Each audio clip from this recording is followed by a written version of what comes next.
Assalamualaikum warahmatullahi wabarakatuh. Apa kabar sahabat Al-Fatah yang dimuliakan Allah? Semoga kita dalam keadaan sehat, dilimpahkan rezekinya dan diberikan keberkahan dunia dan akhirat. Amin ya robbal alamin.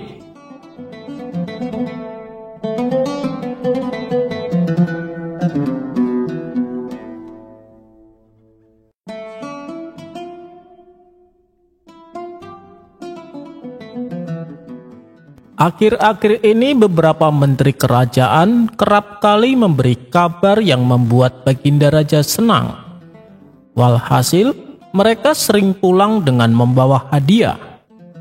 Namun setelah Baginda Raja menyuruh orang kepercayaannya untuk menyelidiki kabar tersebut, hampir semuanya tidak benar. Yang ada justru sebaliknya. Baginda Raja pun menjadi geram karena ternyata beberapa menterinya yang sering memberi kabar baik ternyata palsu. Itu semata-mata hanya mengharap imbalan hadiah dari Baginda Raja. Akhirnya beberapa dari mereka dipecat sebagai menteri dan diganti dengan yang baru. Karena terlalu sering mendengar kabar palsu, Baginda Raja pun menjadi kesal. Oleh karenanya Baginda Raja membuat peraturan baru di istananya. Peraturannya adalah, bagi siapa saja yang bisa membawa berita bagus untuk Baginda Raja, maka Baginda akan memberikan hadiah yang sangat besar. Tapi dengan syarat, kabar itu tidak boleh palsu. Dan kabar tersebut harus membuat Baginda Raja senang. Jika kabar tersebut palsu atau Baginda tidak menyukainya, maka hukuman pancung akan menantinya. Terbukti ternyata peraturan itu berhasil, sebab dengan adanya peraturan tersebut, sejak saat itu tidak semua orang berani menghadap Baginda Raja, termasuk para menterinya. Namun tidak dengan seorang Abu Nawas. Di saat peraturan itu ditakuti oleh orang-orang, ia justru mendatangi istana dengan tujuan akan menyampaikan kabar yang menarik. Pagi itu, Abu Nawas berangkat menuju istana sendirian. Setibanya di gerbang istana, Abu Nawas dihentikan oleh beberapa prajurit penjaga kerajaan. "Ada perlu apa kamu kemari?" tanya prajurit itu kepada Abu Nawas. "Aku ada kabar menarik untuk Baginda Raja," jawab Abu Nawas. Mendengar jawaban Abu Nawas itu, prajurit tersebut terbesit niat jahat dalam pikirannya. Karena prajurit itu yakin kalau Abu Nawas pasti akan mendapatkan hadiah. "Hei Abu Nawas, kamu akan saya izinkan masuk, tapi kamu harus berjanji padaku terlebih dahulu," kata prajurit kerajaan. "Janji? Janji apa?" tanya Abu Nawas tidak mengerti. "Kamu harus berjanji kepadaku, apapun hadiah yang akan engkau terima, kamu harus membagi dua hadiahnya denganku," ujar prajurit tersebut.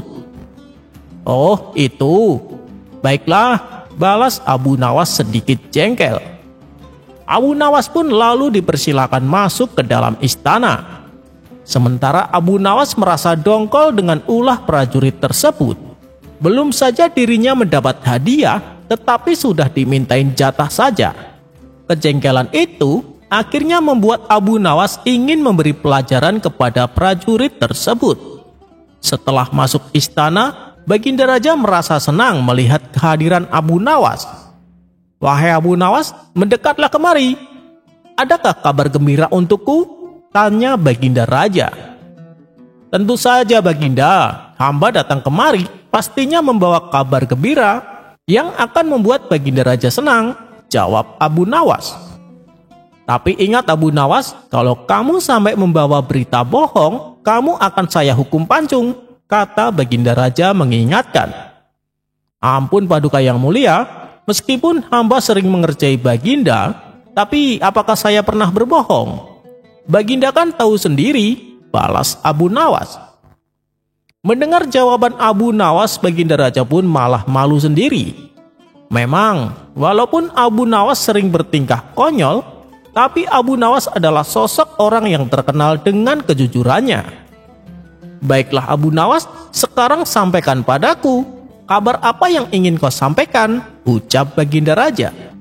Kemudian Abu Nawas menyampaikan berita yang amat langka dan jarang diketahui masyarakat. Baginda Raja pun sangat senang dan puas dengan kabar tersebut. Wahai Abu Nawas, kali ini kamu tentukan sendiri hadiah apa yang kau inginkan, kata Baginda Raja. Sekilas Abu Nawas melirik hadiah-hadiah yang ditawarkan kepadanya. Namun di luar dugaan, Abu Nawas malah menolaknya. Ampun Paduka yang mulia, tapi hamba tidak menginginkan hadiah-hadiah tersebut, ujar Abu Nawas. Loh, memangnya kenapa? Apakah kurang banyak? Tanya Baginda Raja. Bukan Baginda, tapi hamba menginginkan hadiah yang lain, jawab Abu Nawas. Oh, begitu. Katakan, hadiah apa yang kau inginkan? Tanya Baginda Raja kembali. Terima kasih Paduka yang mulia. Jika diperkenankan, hamba meminta hadiah 100 cambukan, jawab Abu Nawas. Baginda Raja pun langsung tertawa mendengar permintaan Abu Nawas tersebut. Kamu ini ada-ada saja Abu Nawas, itu sih bukan hadiah, tapi hukuman. Mana mungkin aku memberimu hukuman, sementara kamu membawa kabar yang membuatku senang, kata Baginda Raja sambil tersenyum. Tapi saya menginginkan hadiah dicambuk 100 kali, ucap Abu Nawas serius. Melihat Abu Nawas yang tampak serius itu, Baginda Raja menangkap ada sesuatu yang tidak beres yang ingin Abu Nawas tunjukkan kepadanya. Dengan sedikit keheranan, Baginda Raja pun akhirnya mengabulkan permintaan Abu Nawas. Lalu Baginda Raja menyuruh para algojo untuk mencambuk Abu Nawas. Algojo, cambuk Abu Nawas 100 kali, tapi ingat, cambuk dengan pelan-pelan saja. Jangan sampai menyakitinya, apalagi sampai membekas luka, perintah Baginda Raja kepada para algojo. Singkatnya, para algojo sudah bersiap dan Abu Nawas dipersilakan maju. Sesuai dengan arahan Baginda Raja, algojo itu mencambuk Abu Nawas dengan pelan. Namun tepat hitungan ke-50, Abu Nawas berteriak, "Berhenti!" Baginda Raja kaget mendengar teriakan Abu Nawas. Kenapa kamu minta berhenti Abu Nawas? Bukankah engkau sendiri yang menginginkannya? Ataukah kamu merasa kesakitan? Tanya Baginda Raja khawatir. Ampun Paduka yang mulia, hamba sama sekali tidak merasa sakit. Tapi hamba sudah berjanji kepada prajurit penjaga pintu gerbang, jawab Abu Nawas. Memangnya engkau menjanjikan apa kepada prajuritku Abu Nawas? Tanya Baginda Raja heran. Jadi begini Baginda, tadinya prajurit penjaga pintu gerbang telah melarang hamba untuk masuk, kecuali hamba mau berjanji untuk membagi 2 hadiah yang akan hamba terima. Kini hamba mohon kepada Baginda Raja, karena hamba sudah menerima cambukan 50 kali, maka sisa cambukan yang 50-nya lagi diberikan kepada prajurit penjaga tersebut, kata Abu Nawas menjelaskan maksudnya. Bukan kepalang murkanya Baginda Raja mendengar perkataan Abu Nawas tersebut. Tanpa membuang-buang waktu, prajurit itu dipanggil untuk masuk. Prajurit, kamu minta hadiah Abu Nawas dibagi 2 kan? Bentak Baginda Raja kepada prajurit itu. Algojo, cambuk dia 50 kali dengan sekeras-kerasnya, perintah Baginda Raja dengan geram kepada para algojo. Tapi kenapa hamba dihukum cambuk Baginda? Tanya prajurit ketakutan. Karena Abu Nawas minta hadiah dicambuk 100 kali, dan sekarang giliran kamu. Akibatnya, prajurit yang mencoba memeras Abu Nawas hampir pingsan dicambuk oleh para algojo. Setelah hukuman selesai dilakukan, Abu Nawas kembali berkata kepada Baginda Raja, Baginda, sebenarnya hamba ada 2 kabar yang ingin hamba sampaikan. Kabar pertama sudah saya sampaikan tadi, dan hadiahnya juga sudah saya bagi 2 dengan prajurit itu. Dan kabar kedua yang ingin saya sampaikan, pastinya telah membuat Baginda marah. Tapi walau bagaimanapun, saya yang akan menanggung semua hadiah ini, meskipun itu berupa hukuman. Loh, Kamu itu bagaimana, Abu Nawas? Kabarnya saja saya belum dengar, kok aku sudah marah? Tanya Baginda heran. Sudah terbukti barusan, Baginda. Baginda marah ketika aku beritahu bahwa ada prajurit Baginda yang suka memeras. Itulah berita kedua yang sudah saya tunjukkan kepada Baginda.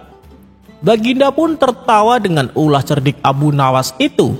Iya ya, kamu memang pintar, Abu Nawas. Baiklah, sekarang silahkan pilih hadiah mana yang kau inginkan, balas Baginda Raja.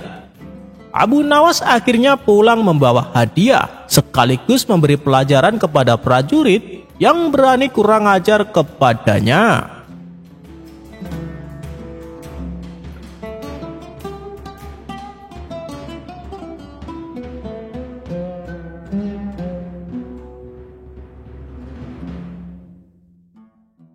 Di suatu pagi yang cerah, Abu Nawas pergi ke pasar untuk membeli beberapa kebutuhan dapur. Sepulangnya dari pasar, ia berjalan melewati jalanan sepi. Tanpa ia sadari, sisa uang yang ada di kantong terjatuh ke tanah. Kebetulan saat itu ada seorang lelaki yang berjalan di belakangnya. Kemudian orang tersebut segera mengambil uang yang terjatuh dan menyembunyikannya. Ketika Abu Nawas meraba saku bajunya, ia baru tersadar bahwa uangnya telah hilang. Kemudian Abu Nawas bertanya kepada lelaki yang di belakangnya, "Hei kawan, uangku terjatuh, apakah kau melihatnya?" Lelaki itu menjawab, "Mana aku tahu." Abu Nawas kembali berkata, "Tapi dari tadi kamu selalu berjalan di belakangku, kamu pasti tahu." Lelaki itu membalas, "Bagaimana aku tahu kalau uangmu terjatuh, sedangkan kedua mataku ini buta?" Mendengar itu Abu Nawas tak lantas percaya. "Apa buktinya kalau kamu buta?" tanya Abu Nawas. "Kau lihat batu besar itu?" kata si lelaki balik bertanya. "Iya, aku melihatnya," jawab Abu Nawas. "Tapi aku tidak melihatnya, itulah bukti bahwa aku buta," balas si lelaki.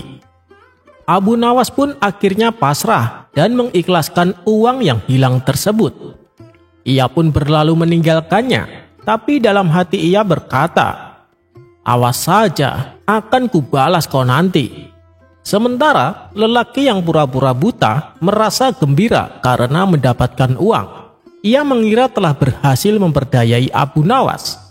Di waktu yang lain, Abu Nawas kembali melewati jalanan tersebut.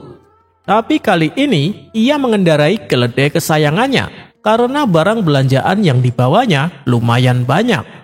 Dan di jalan itu pula, Abu Nawas kembali menjumpai lelaki yang tempo hari telah menipunya. Si lelaki berjalan tepat di belakang keledai. Ia berharap ada sesuatu yang terjatuh dari belanjaan yang dibawa Abu Nawas. Mengetahui itu, Abu Nawas memberi isyarat kepada keledainya agar menendangkan kaki belakangnya. Si keledai pun menurut. Ternyata tendangan mengenai wajah lelaki tersebut sehingga membuat jatuh terpelanting ke tanah. Akibatnya wajah si lelaki menjadi luka dan mengeluarkan darah. Sambil menahan rasa sakit, lelaki itu berteriak, "Hei, tunggu, keledaimu telah menyakitiku, kau harus bertanggung jawab." Namun Abu Nawas tak menghiraukannya, ia tetap berjalan mengendarai keledainya. Merasa tidak digubris, lelaki itu mengejarnya dan berteriak berkali-kali, "Hei, berhenti, kau harus tanggung jawab," teriaknya. Abu Nawas masih tetap saja tidak menghiraukannya. Akhirnya si lelaki berlari kencang untuk mendahului keledai tersebut. Setelah bersusah payah, akhirnya berhasil mengejarnya. Lelaki itu lalu berdiri tepat di hadapan keledai Abu Nawas. "Kau harus tanggung jawab," bentak si lelaki. Kemudian Abu Nawas turun dari keledainya dan menghampiri. "Dari tadi aku teriak-teriak menyuruh berhenti, kenapa tidak berhenti? Bahkan menoleh ke belakang pun tidak," kata si lelaki. Abu Nawas lalu mengisyaratkan dengan kedua tangannya bahwa ia adalah orang tuli. Jadi wajar kalau ia tidak mendengar teriakannya. Tentu saja si lelaki tidak percaya. "Apa buktinya kalau kau tuli?" tanyanya kepada Abu Nawas. "Kau dengar suara kicau burung di atas pohon itu?" tanya Abu Nawas. "Ya, aku dengar," jawab si lelaki. "Tapi aku tidak mendengarnya. Itulah bukti bahwa aku tuli," balas Abu Nawas. "Jadi apa maumu? Kau mau aku tanggung jawab?" tanya Abu Nawas melanjutkan. "Iya, kau harus bertanggung jawab. Kau harus mengobati luka di wajahku ini," jawab si lelaki. Baik, aku akan bertanggung jawab. Pakailah uangku yang tempo hari kau ambil. Gunakanlah untuk mengobati," ucap Abu Nawas. Mendengar itu si lelaki pun terdiam. Ia tak bisa lagi berpura-pura buta lagi. Sementara Abu Nawas melanjutkan perjalanannya pulang ke rumah.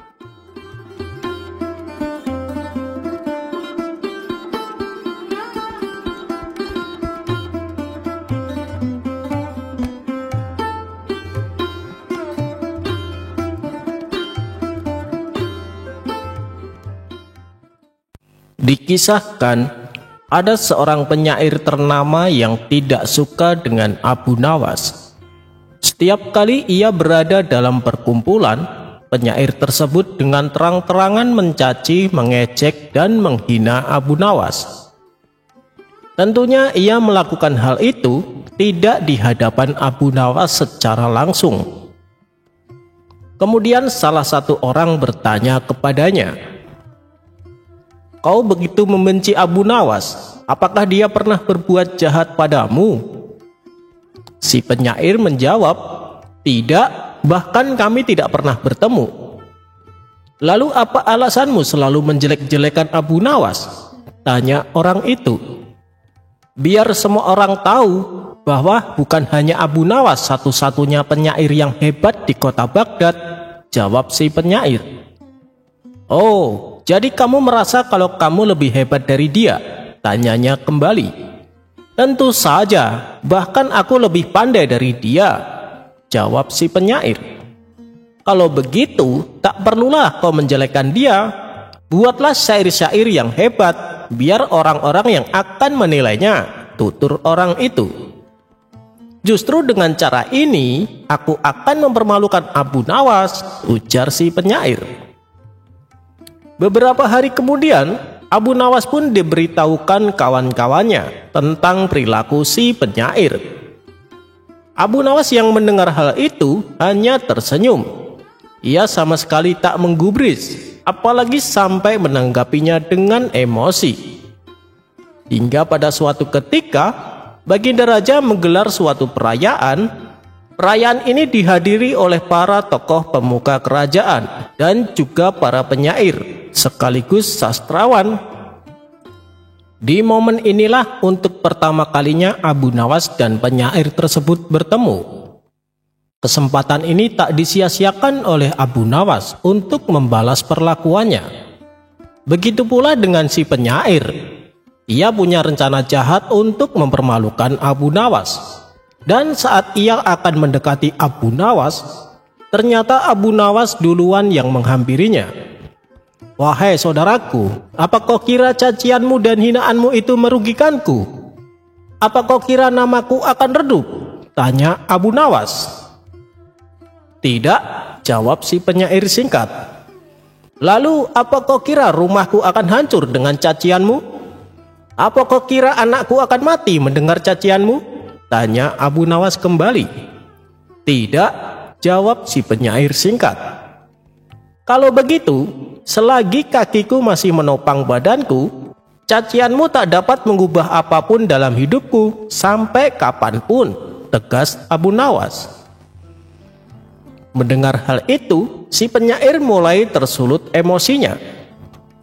"Sombong sekali kau Abu Nawas, kau mau apa?" hardik si penyair kesal. "Aku hanya mau melihat apa yang bisa kau lakukan di hadapanku setelah ini," ledek Abu Nawas. Orang-orang yang hadir spontan tertawa dengan ucapan Abu Nawas. Hal ini membuat mental si penyair mulai grogi. Lidahnya terasa seperti tercekat. Wajahnya pun mulai terlihat panik. Ekspresi sang penyair membuat orang-orang yang melihatnya semakin tertawa terpingkal-pingkal. Karena tak tahan telah dipermalukan Abu Nawas, si penyair itu lantas pergi meninggalkan acara tersebut.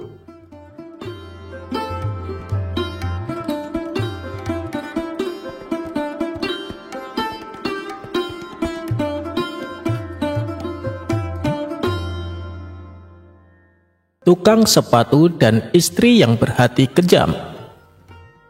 Pada zaman dahulu di daerah Mesir, ada seorang tukang sepatu bernama Hanan. Ia mempunyai istri yang usianya lebih tua. Istrinya ini bernama Hindun. Ia mempunyai watak dan hati yang sangat kejam, sehingga sering memperlakukan Hanan semena-mena. Padahal Hanan senantiasa bersabar dan bersikap baik kepada istrinya. Tapi lama-kelamaan Hanan tak tahan menjalani hidup yang selalu dalam tekanan. Ia pun melarikan diri meninggalkan rumah dan mengembara tanpa arah. Akhirnya sampailah ia di sebuah gua yang jauh dari pemukiman penduduk. Di sana ia bersimpuh dan berdoa, "Wahai Tuhanku, hamba mohon padamu, tolonglah hambamu ini, berilah keselamatan dan harapan dalam perjalananku ini." Setelah berdoa cukup lama, tiba-tiba muncul makhluk tinggi yang besar. Rupanya makhluk di hadapannya adalah jin penunggu gua tersebut. "Mau apa kau datang ke sini?" tanya jin itu. "Saya seorang musafir, Tuan. Saya numpang istirahat sebentar," jawab Hanan. "Kemana arah tujuanmu?" tanya jin itu kembali. "Saya tidak tahu harus pergi kemana, Tuan. Yang penting saya bisa lepas dari tekanan istri saya," kata Hanan memberitahu. Mendengar penuturan Hanan, jin itu pun merasa kasihan. Ia lalu membawa terbang Hanan dalam kecepatan yang tak terbandingkan. Beberapa jam kemudian, sampailah mereka berdua di sebuah daerah yang berada di perbatasan Cina. Kota tersebut sangat maju dan penduduknya rata-rata orang kaya. Hanan lalu menyusuri jalanan kota yang penuh dengan keindahannya. Tiba-tiba, beberapa orang penduduk kota menjegatnya di jalan dan bertanya siapa gerangan dirinya. "Saya Hanan, Tuan, dari negeri Mesir," jawab Hanan. "Dengan apa kau kesini? Kulihat kau tak mengendarai apapun," tanya mereka. Ketika Hanan memberitahu dan mencoba menjelaskan cara kedatangannya, mereka malah mencemooh dan menganggapnya gila. Akibatnya Hanan malah dilempari batu dan dipukul pakai tongkat kayu. Tidak lama kemudian datanglah saudagar kaya dan segera membubarkan mereka. "Kalian memalukan, orang asing adalah tamu. Sudah kewajiban kita menunjukkan keramat tamahan dan perlindungan," bentak saudagar kaya itu. Setelah menolong Hanan, saudagar itu kemudian bercerita bahwa di kota ini apabila menjadi orang miskin, maka akan diejek dan dihina. Mereka lebih mempercayai perkataan orang kaya daripada perkataan orang miskin. Saat dulu ia baru tiba di kota ini, ia juga adalah orang yang miskin. Tapi ia pura-pura sebagai orang kaya. Kemudian ia menemui beberapa saudagar kaya dan meminta pinjaman. Ia beralasan bahwa sebuah kafilah miliknya masih dalam perjalanan, dan pinjaman uang yang diberikan nantinya akan dilipat gandakan. Ketika berhasil mendapat pinjaman tersebut, si saudagar gunakan untuk berdagang. Walhasil dalam beberapa bulan ia bisa melunasi semua hutangnya dan kini menjadi saudagar yang kaya raya. Setelah menceritakan kisahnya, si saudagar menyarankan Hanan untuk berbuat sama seperti dirinya. Maka didandanilah Hanan dengan pakaian mewah oleh saudagar tersebut. Kemudian Hanan mendatangi sejumlah saudagar kaya yang ada di kota itu. Ia mengajukan pinjaman dengan perjanjian akan mengembalikannya 2 kali lipat. Karena penampilan Hanan yang meyakinkan, para saudagar kaya langsung memberikannya. Namun setelah berbulan-bulan lamanya, kafilah yang dijanjikan Hanan tak kunjung datang. Mereka pun mulai cemas dan curiga. Jangan-jangan Hanan adalah seorang penipu. Mereka lalu mengadukannya kepada raja. Singkat cerita, datanglah Hanan menghadap Baginda Raja untuk mempertanggungjawabkan perbuatannya. Akan tetapi raja sendiri agak terkecoh dengan penampilan Hanan ini. Sebab pakaiannya terlihat mewah dan berwibawa. Oleh sebab itu raja ingin mengujinya, apakah Hanan benar-benar seorang saudagar kaya. "Wahai Hanan, aku punya berlian yang akan kuberikan untukmu. Tapi jelaskan dulu padaku, kenapa kau tidak membayar hutangmu?" tanya sang raja. "Begini Paduka Raja, kafilah yang membawa permata saya sampai saat ini belum datang. Adapun mengenai berlian yang akan Paduka berikan, lebih baik Paduka simpan saja," ujar Hanan. "Kenapa kau menolaknya? Ini kan berlian yang sangat mahal," kata sang raja. "Maaf Paduka, tapi bila dibandingkan dengan permata-permata saya, berlian Paduka tidak ada nilainya," timpal Hanan. Karena dikuasai kerakusan, raja itu membebaskan Hanan dan mengirim pesan ke para saudagar agar berdamai dengan Hanan. Kemudian sang raja memutuskan untuk menikahkan putrinya dengan Hanan. Keputusan raja tersebut ternyata mendapat pertentangan dari penasehat istana. Ia menganggap bahwa Hanan adalah seorang penipu. Namun sang raja menganggap bahwa sikap penasehat istana hanyalah karena didasari rasa cemburu. Sebab selama ini penasehat istana menaruh rasa cinta kepada putri, sedangkan sang putri tidak mencintainya sama sekali. Tapi ketika sang putri melihat Hanan, ia terkesima dan jatuh hati. Ia pun bersedia dinikahkan dengan Hanan. Adapun Hanan meminta pesta pernikahannya ditunda dengan alasan kafilah yang membawa permata-permatanya sampai saat ini belum tiba, di mana permata-permata tersebut nantinya akan dipersembahkan semuanya sebagai mahar perkawinan dengan sang putri. Mendengar penjelasan tersebut, sang raja semakin tergoda. Soal itu gampang Hanan, yang penting kamu nikahi dulu anak saya," kata sang raja. Sang raja lalu mengambil perbendaharaan istana guna mengadakan pesta perkawinan yang megah dan mewah.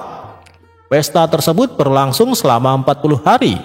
Ketika pestanya telah usai dan Hanan berduaan di kamar, ia berkata kepada istrinya, "Ayahmu telah mengeluarkan harta banyak untuk perkawinan kita. Aku merasa cemas dan tak enak hati." Sang istri menjawab, "Tak usah kau risaukan, nanti kalau kafilahmu sudah datang, semua pasti akan teratasi." Sementara itu, penasehat istana menghasut raja agar menyelidiki keadaan Hanan yang sebenarnya. Mereka berdua pun meminta bantuan sang putri yang kini telah menjadi istri Hanan. Pada malam harinya, ketika mereka berduaan di kamar, sang putri meminta Hanan menjelaskan perihal kafilahnya yang hilang. Disinilah Hanan berkata yang sejujurnya, "Sebenarnya aku tidak punya kafilah. Ayahmu menikahkanmu denganku karena sifat kerakusannya. Lalu kenapa pula kau setuju menikahiku?" kata Hanan memberitahu. Rupanya sang putri sudah kadung jatuh hati kepada Hanan. Ia pun memberi solusi untuk masalah ini. "Kau adalah suamiku dan aku tak akan pernah mempermalukanmu. Ambillah 50 dinar uang emas ini, tinggalkan negeri ini, kemudian kirimlah sebuah pesan dari tempat yang aman, dan aku akan menyusulmu ke sana," tutur sang putri. Pada malam itu juga Hanan kabur dengan mengenakan pakaian seperti budak. Keesokan harinya, sang raja dan penasihat istana bertanya kepada sang putri, "Mana suamimu?" Dengan berpura-pura sang putri menjawab, "Tadi malam datang beberapa utusan kafilah menemui suamiku. Katanya kafilahnya telah dirampok dan pengawalnya yang berjumlah 50 orang terbunuh oleh kawanan perampok. Kini suamiku sedang menyusul ke sana dan hendak merebut kembali hartanya." Adapun Hanan bersecepat memacu kudanya tanpa tahu arah tujuan. Hingga akhirnya ia melihat seorang kakek yang sedang mencangkul pekarangan yang ada di depan rumahnya. Hanan pun mengucapkan salam dan minta diizinkan untuk beristirahat di rumah kakek tua. "Oh, silahkan masuk, akan aku bawakan makanan untukmu," kata kakek tua. Pada keesokan paginya, Hanan membantu kakek itu mencangkul tanah pekarangannya. "Kakek istirahat saja di dalam, biar aku yang mengerjakannya." Si kakek pun memberikan cangkulnya dan istirahat di dalam rumah. Saat Hanan sedang bekerja, tiba-tiba cangkulnya terbentur sebuah bongkahan batu yang agak besar. Ketika batu tersebut disingkirkan, tampaklah ada anak tangga menuju bawah tanah. Di bawah sana terdapat sebuah ruangan luas yang penuh dengan emas dan mutiara. Kini mata Hanan tertuju pada sebuah kotak kecil yang terbuat dari besi. Saat ia membukanya, ternyata berisi cincin. Lalu oleh Hanan, cincin tersebut diambil dan digosoknya. Seketika muncullah wujud bayangan aneh dan bayangan tersebut berkata, "Hamba adalah pelayan Tuan. Hamba siap menjalankan perintah Tuan," kata wujud bayangan itu. Hanan terkejut bukan main dan agak ketakutan pada awalnya. Ia pun akhirnya teringat akan cerita orang-orang dulu bahwa ada cincin sakti milik seorang raja yang tidak diketahui keberadaannya semenjak raja itu meninggal, di mana di dalam cincin tersebut dihuni oleh Raja Jin yang mempunyai ribuan pasukan. Bagi siapa saja yang mengenakan cincin itu, maka Raja Jin akan menurut kepadanya. Dan kini cincin tersebut berada di tangan Hanan. Hanan kemudian menyuruh jin itu membawa semua emas dan permata ke atas permukaan tanah. Dan sebagai rasa terima kasihnya kepada kakek tua, Hanan memberikan sekarung besar yang berisi emas dan permata. Setelah Hanan pergi meninggalkan rumah kakek tua, ia berkata kepada jin, "Wahai jin, aku ingin kembali ke kerajaanku yang dulu. Aku ingin menemui istriku." Jin tersebut lalu perintahkan seluruh anak buahnya supaya menyamar jadi manusia dan kuda, guna membawakan semua hartanya. Saat memasuki gerbang kota, masyarakat menjadi heboh. Sementara Hanan dengan gagahnya berjalan didampingi ratusan pengawal berkuda dengan membawa emas dan permata. Sang raja pun murka kepada penasehat istana karena telah menghasut dirinya bahwa Hanan adalah orang miskin. Dan ketika sang putri mengetahui suaminya telah kembali, ia merasa sangat bahagia. Ia mengira perkataan Hanan waktu itu adalah sebuah kebohongan untuk menguji kesetiaannya. Akan tetapi, penasehat istana masih mencurigai Hanan. Ia pun mencari tahu dari mana Hanan memperoleh harta sebanyak itu. Rupanya, usaha penasehat istana membuahkan hasil. Kala itu penasehat istana berpura-pura bersikap baik dan mengajak Hanan minum bersamanya. Tanpa Hanan ketahui, minuman yang diberikan adalah minuman memabukkan. Saat tengah mabuk, disitulah Hanan memberitahu rahasia tentang cincin sakti yang ditemukannya. Setelah tersadar dari mabuknya, Hanan memohon ampun kepada Allah karena telah berbuat dosa. Ia lalu meletakkan cincinnya dan mengambil air wudhu. Kesempatan ini langsung dimanfaatkan penasihat istana untuk mencuri cincin milik Hanan. Ia lalu perintahkan jin penghuni cincin supaya membuang Hanan dan sang raja di sebuah lembah yang jauh. Kini kerajaan dikuasai olehnya dan ia hendak memperkosa sang putri. Tapi ketika ia mencoba melakukan niat jahatnya, sang putri berhasil melepaskan cincin tersebut. Tanpa membuang waktu, sang putri langsung menggosoknya. "Wahai jin, belenggulah orang ini dan masukkan ke dalam tahanan," perintah sang putri. Dalam sekejap, si penasihat istana sudah berada dalam tahanan dengan keadaan terikat. Permintaan selanjutnya, sang putri meminta ayah dan suaminya supaya dikembalikan ke istana. Akhirnya mereka bertiga bisa berkumpul kembali.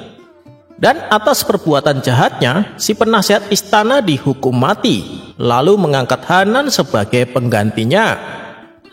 Seiring berjalannya waktu, sang raja meninggal dunia. Hanan pun diangkat sebagai raja, mengganti posisi ayah mertuanya. Dan hasil pernikahan dengan sang putri, mereka dikaruniai seorang putra. Tapi sayang, kebahagiaan Hanan tak berlangsung lama. Sang putri yang merupakan istrinya jatuh sakit dan meninggal dunia. Sebelum meninggal, istrinya berwasiat agar anaknya mendapat kasih sayang sepenuhnya. Selepas kepergian sang istri, beberapa hari kemudian Hanan kedatangan seorang tamu. Tamu tersebut adalah seorang wanita dengan penampilan kusam dan kumal. "Siapa kamu?" tanya Hanan. "Aku Hindun, istrimu yang dulu," jawab wanita itu. Ternyata yang datang adalah istrinya yang dulu, yang kerap kali memperlakukan Hanan dengan kejam. Lalu Hindun mengungkapkan penyesalannya karena telah berbuat kejam kepada Hanan. Sejak kepergian Hanan, ia menjadi pengemis untuk memenuhi kebutuhan hidupnya. Ia merasa sangat berdosa. Ia ingin kembali menjadi istri Hanan dan berjanji tidak akan mengulangi perbuatannya. Karena kasihan, Hanan pun menerima Hindun kembali dan menjadikan sebagai seorang istri. Akhirnya Hindun kini menjadi seorang ratu di negeri yang dipimpin oleh Hanan. Tapi ternyata sifat jahat Hindun masih melekat pada dirinya. Ia berencana mencuri cincin yang dipakai oleh Hanan. Setelah melakukan pengamatan, Hindun pun mengetahui kebiasaan Hanan. Apabila hendak tidur, Hanan senantiasa melepaskan cincinnya dan ditaruh di atas meja yang bersebelahan dengan tempat tidurnya. Hindun ini juga sangat membenci putra Hanan yang kini sudah tumbuh remaja, di mana putra Hanan ini hasil pernikahannya dengan putri raja yang telah meninggal dunia. Ketika tengah malam, Hindun mengendap-endap hendak mencuri cincin milik Hanan. Tapi tanpa sepengetahuannya, pangeran kecil membuntutinya. Saat Hindun akan mencuri cincin, pangeran kecil langsung menusuknya menggunakan pedang. Hindun pun tewas seketika. Sifat jahat dan tamak Hindun membawa dirinya dalam kebinasaan. Selepas kejadian itu, Hanan teringat kakek tua yang jujur dan baik hati, di mana kakek tersebut pernah menolong dirinya. Ia pun mengundang kakek tua itu supaya tinggal di istana untuk menemani dirinya. Ketika kakek tua itu datang menghadap, ternyata ia bersama seorang gadis yang cantik jelita. "Kek, siapa dia?" tanya Hanan. "Ampun Paduka Raja, dia adalah cucu saya. Saya sengaja mengajaknya kemari karena saya takut dia sendirian. Saya tahu maksud Paduka mengundang saya kemari untuk mengajak saya menetap di istana. Tapi kalau tidak bersama cucu saya tidak akan menerima ajakan Paduka. Lebih baik saya hidup di gubuk kecil, tapi bisa menemani cucu saya ini," tutur kakek tua. "Tentu saja boleh, Kek. Kalau cucu kakek berkenan, saya akan menjadikannya seorang istri," kata Hanan. Dengan tersipu malu, cucu kakek yang cantik jelita ini menerima Hanan sebagai suaminya. Mereka pun akhirnya hidup bahagia dan dikaruniai beberapa orang putra.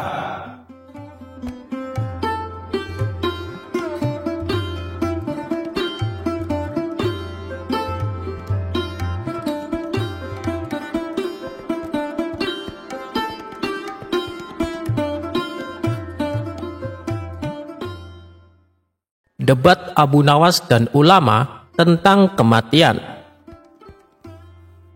Dikisahkan ada seorang tokoh sufi yang terkenal dengan kealimannya. Ia juga disegani oleh penduduk setempat sebagai sosok ulama yang karismatik.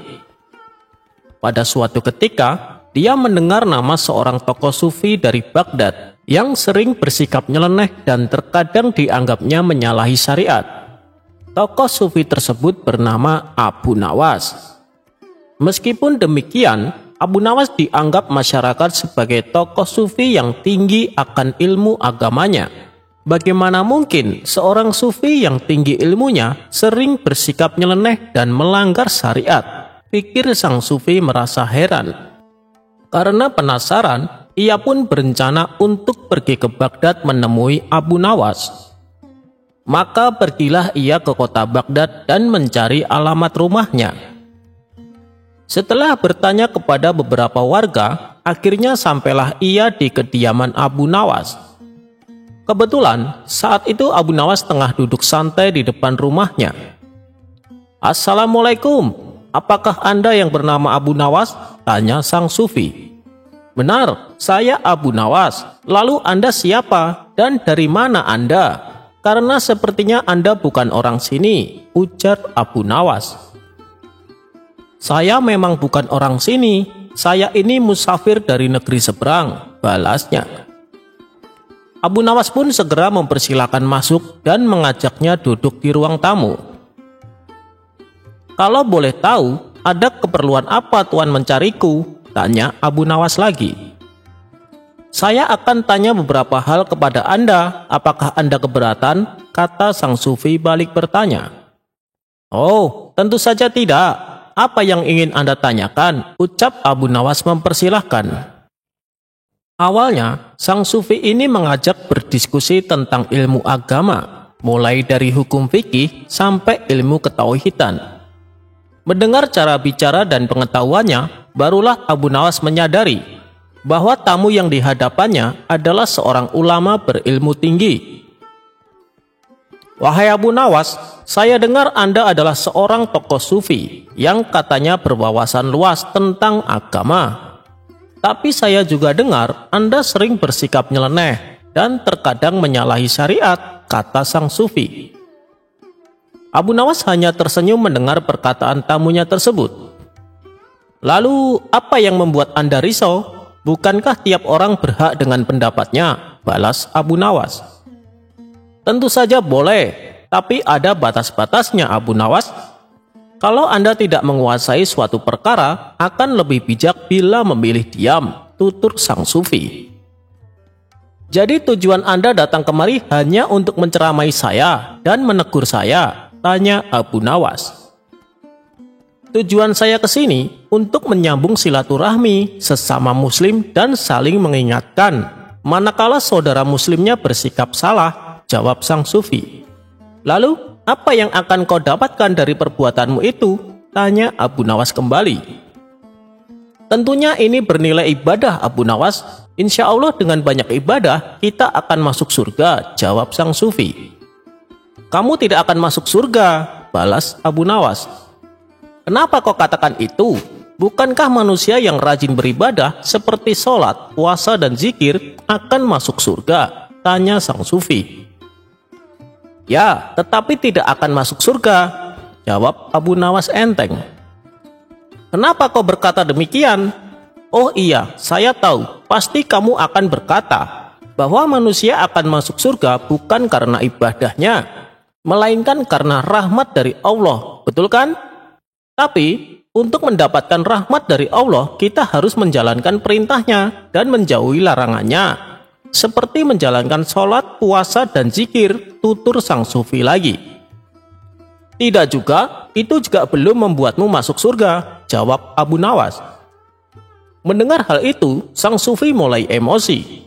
"Kamu memang benar-benar sesat Abu Nawas, kamu berani mengingkari hadis Nabi," bentak sang sufi. "Waduh, kenapa Anda buru-buru emosi? Sedangkan Anda belum mendengar penjelasan saya," balas Abu Nawas sambil tersenyum. "Baik, coba kau jelaskan. Kalau memang dengan rajin beribadah dan mendapatkan rahmat Allah, kau anggap tidak bisa masuk surga. Lalu perbuatan apa yang bisa membuat seseorang masuk surga?" tanya sang sufi menahan emosi. "Jadi begini, Anda harus mati terlebih dahulu. Tanpa kematian, mana mungkin manusia bisa masuk surga?" kata Abu Nawas menjelaskan.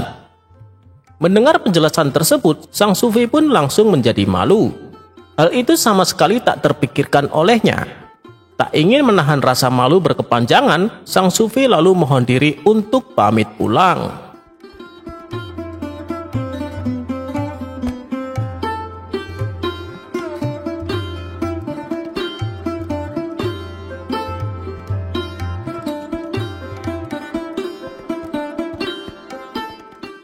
Pohon yang bisa berbicara.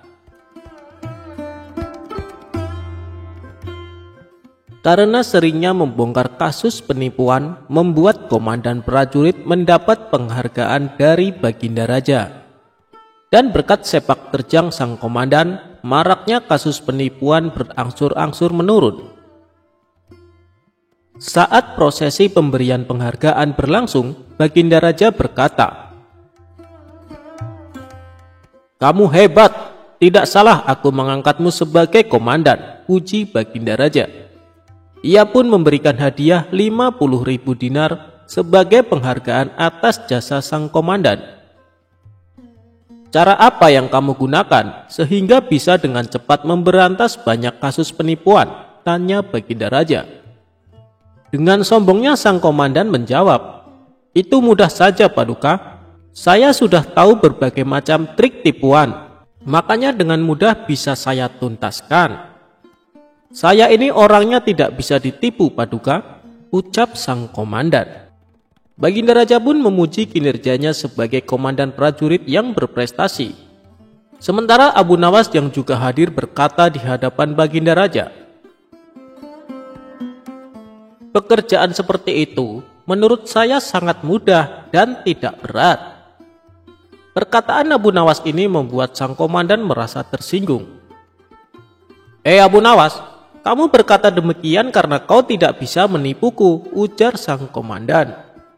"Kamu mungkin bisa menipu semua orang, bahkan kepada Paduka yang mulia.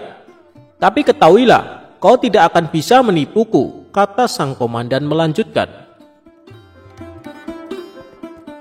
"Sayang sekali aku tidak bisa meninggalkan istana begitu saja. Kalau tidak, tentu pasti aku akan bisa menipumu dengan sebuah pohon yang bisa berbicara," timpal Abu Nawas. "Mana ada pohon bisa berbicara, kamu jangan menghayal Abu Nawas," balas sang komandan. "Aku bisa membuktikannya dengan membawa pohon itu kemari," sahut Abu Nawas. "Kalau begitu ayo kita buktikan, aku tunggu di sini. Pergilah dan ambil pohon itu, lalu kembalilah kemari," balas komandan. Tidak lama kemudian, Abu Nawas bertanya kepada Baginda Raja, "Bagaimana Paduka? Apakah Paduka mengizinkan saya pergi sebentar untuk mengambil pohon yang bisa berbicara?" Baginda Raja pun menjawab, "Silahkan Abu Nawas, pergilah dan ambillah pohon itu." Setelah mendapat izin dari Baginda Raja, Abu Nawas pun berkata, "Baiklah wahai komandan, tunggulah aku di sini. Aku akan segera kembali dengan membawa pohon yang bisa berbicara," tutur Abu Nawas. Maka pergilah Abu Nawas meninggalkan istana. Namun, setelah 1 jam 2 jam berlalu, Abu Nawas tak kunjung datang. Sampai waktu malam tiba, sang komandan masih menunggu. Tapi Abu Nawas tak datang juga. Karena dirasa Abu Nawas tidak akan datang, sang komandan berkata kepada Baginda Raja, "Sepertinya Abu Nawas tidak berani datang Paduka. Dia pasti takut karena ketahuan bohongnya. Kalau dia berani, pasti dia sudah datang dan membuktikan ucapannya," kata sang komandan merasa bangga.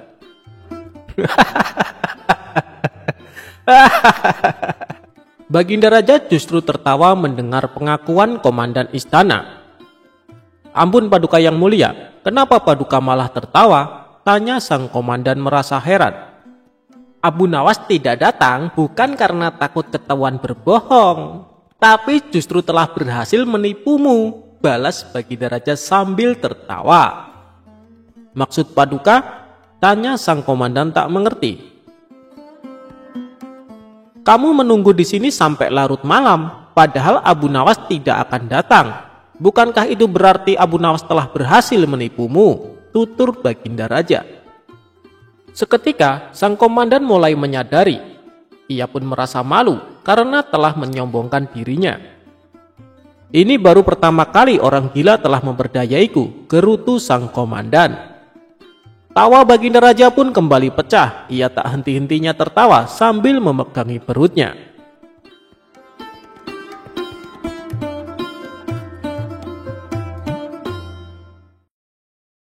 Mencari kambing besar bertanduk lebar.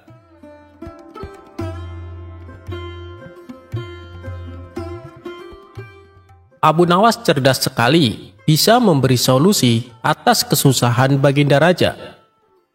Berawal suatu malam, Raja tidak bisa tidur. Matanya belum bisa diajak istirahat. Maklum saja, pikirannya sedang tidak tenang. Gara-garanya, seorang pemuda membawa masalah pelik pada siang hari sebelumnya.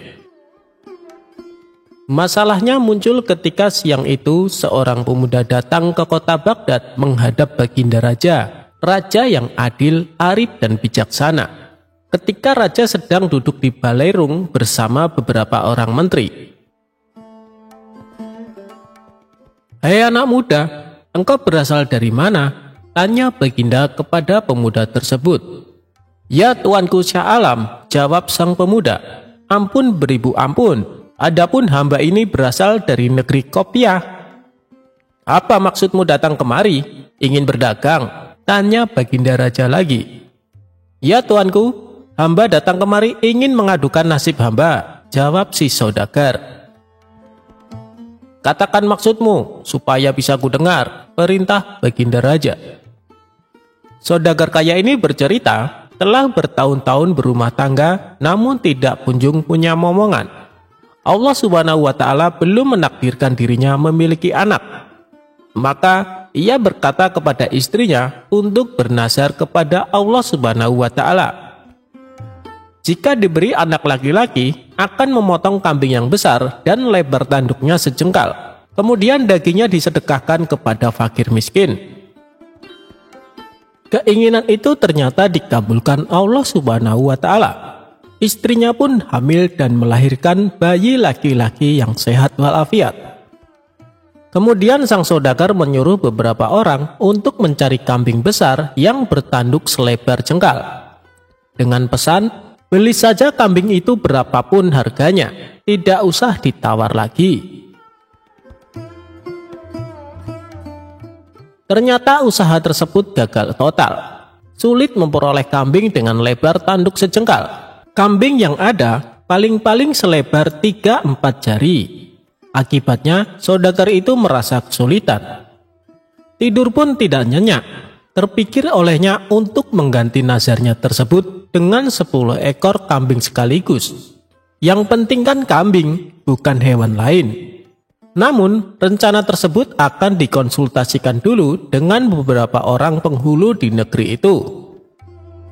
Ia telah mengadu kepada seorang penghulu. Pas kebetulan saat itu datang di rumah penghulu sedang banyak orang. Rupanya ada pertemuan para penghulu seluruh negeri. "Apa maksud kedatangan Anda kemari?" tanya penghulu yang tertua. "Ya Tuan Kadi, hamba mempunyai nazar yang sulit dipecahkan." Lalu ia menguraikan kendala yang dihadapi dan rencana penggantiannya. Ternyata para kadi itu tidak berani memberikan rekomendasi untuk mengganti nazar. Mereka bahkan menyuruh saudagar tersebut terus mencari kambing bertanduk sejengkal, dimanapun dan kemanapun sesuai nazar semula.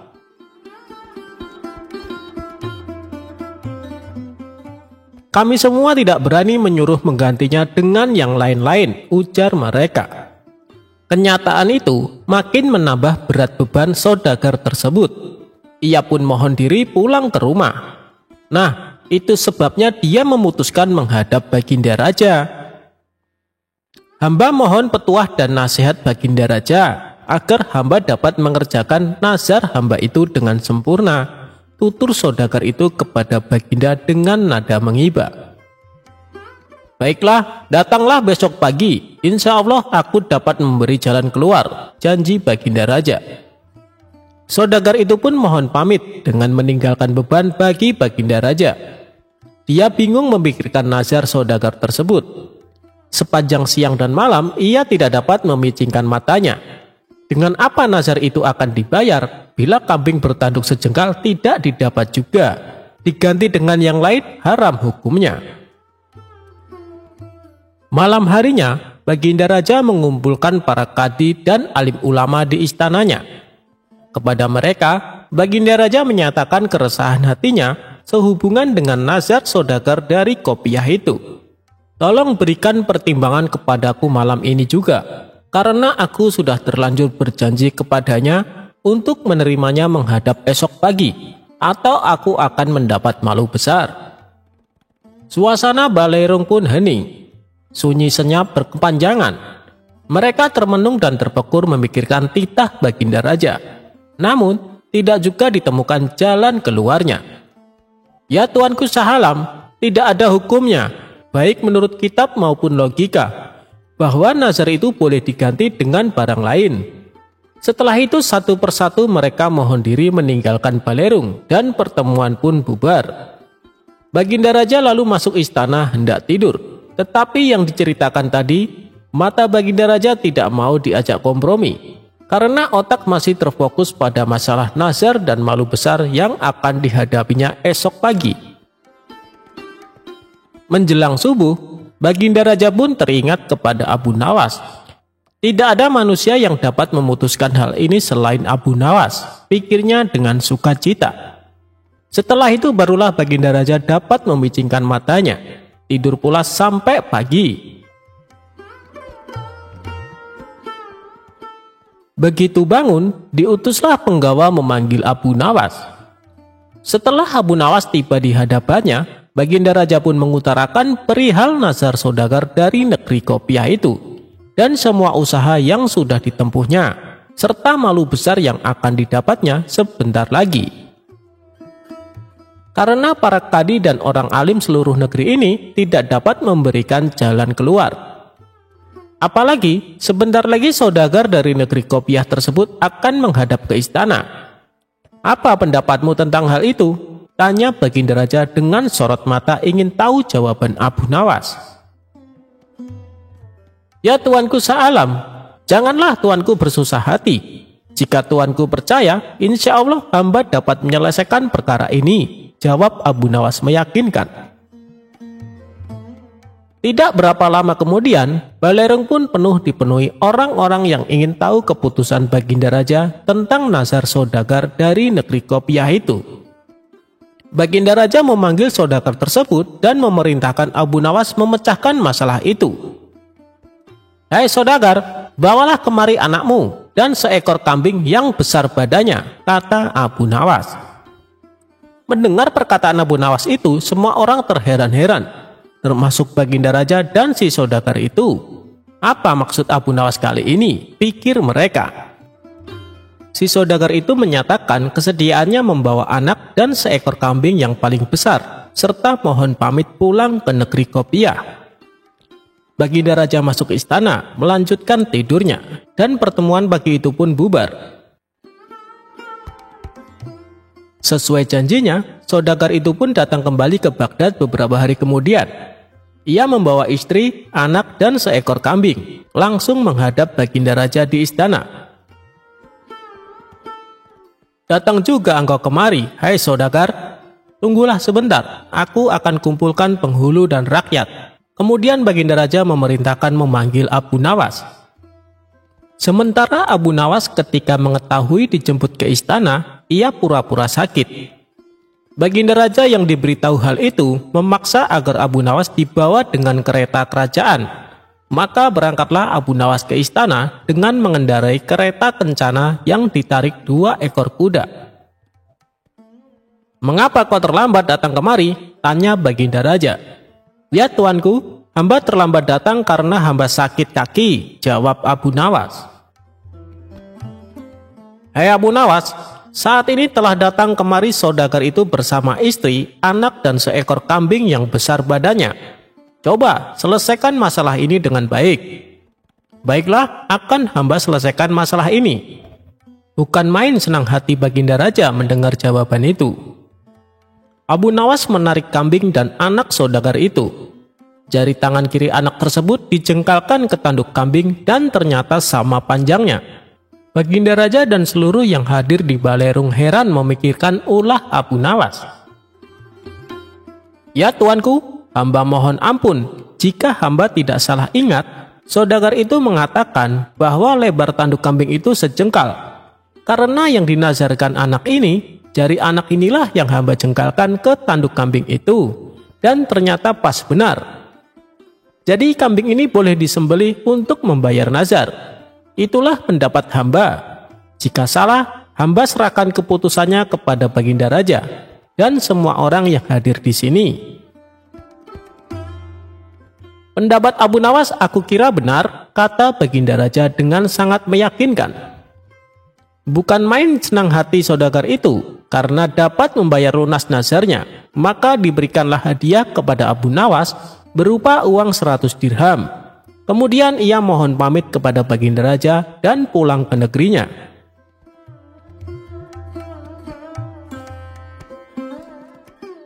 Tuan Hakim mengaku kalah cerdas dengan Abu Nawas. Abu Nawas suatu hari sedang melihat-lihat kebunnya yang sudah lama tidak terurus. Ketika asyik di dalam kebun, tiba-tiba ada seseorang yang masuk. "Hei, ngapain kau masuk ke kebunku?" ujar seseorang lelaki yang dijuluki Tuan Tanah kepada Abu Nawas. Abu Nawas pun kaget dan langsung membantahnya. "Apa? Ini kebun milikku tahu, kau jangan mengaku-ngaku," ucapnya. Tapi si Tuan Tanah sangat kekeh. Dia mengatakan kebun tersebut miliknya. Begitu juga dengan Abu Nawas. Keributan pun tidak bisa dihindari. Keduanya sama-sama tidak mau mengalah. Dikarenakan pada zaman itu tidak ada yang namanya sertifikat tanah, jadi Abu Nawas tak mempunyai bukti yang kuat atas kepemilikan kebun tersebut.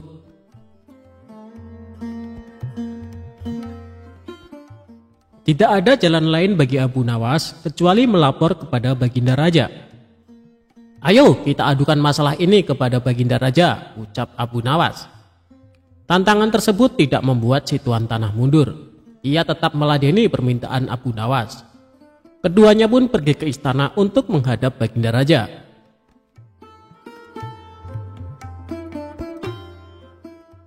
Abu Nawas pun mengadu, "Wahai Paduka yang mulia, hamba mempunyai kebun di suatu daerah, tapi tiba-tiba dia mengaku-ngaku kalau kebun tersebut miliknya," kata Abu Nawas. "Ini masalah rumit Abu Nawas. Supaya masalahnya bisa diputus secara adil, maka mesti ditangani hakim yang bijaksana," ujar Baginda Raja angkat tangan. "Saya setuju Baginda Raja," balas Abu Nawas. Tapi yang menjadi persoalannya adalah siapa yang bisa menjadi hakimnya, sebab ini bukan perkara mudah. Biasanya kalau ada urusan ruwet seperti ini, Abu Nawaslah solusinya. Tapi kini justru dia sendiri yang mempunyai perkara. Jadi harus dicari hakim yang selevel dengan Abu Nawas untuk menangani kasus ini. Baginda Raja akhirnya mendapat hakim yang paling baik reputasinya di kota Baghdad. Hakim ini terkenal cerdas dan berwibawa. Orang-orang yang perkaranya ditangani olehnya selalu puas dengan hasil keputusannya. Baginda Raja yakin hakim ini pasti akan memutuskan perkara dengan seadil-adilnya. Maka pada hari yang sudah ditentukan, sidang pun dilakukan di salah satu ruang istana. Dalam sidang itu, selain pihak yang bersengketa, hadir juga Baginda Raja. Rupanya ingin tahu siapa sesungguhnya yang mengaku-ngaku dan menjadi biang kerok masalah ini. Baginda Raja yakin kalau klaim Abu Nawas atas kebunnya tidak mengada-ngada. Tetapi sangat sulit bagi dirinya untuk begitu saja memenangkan Abu Nawas sebelum sidang dimulai.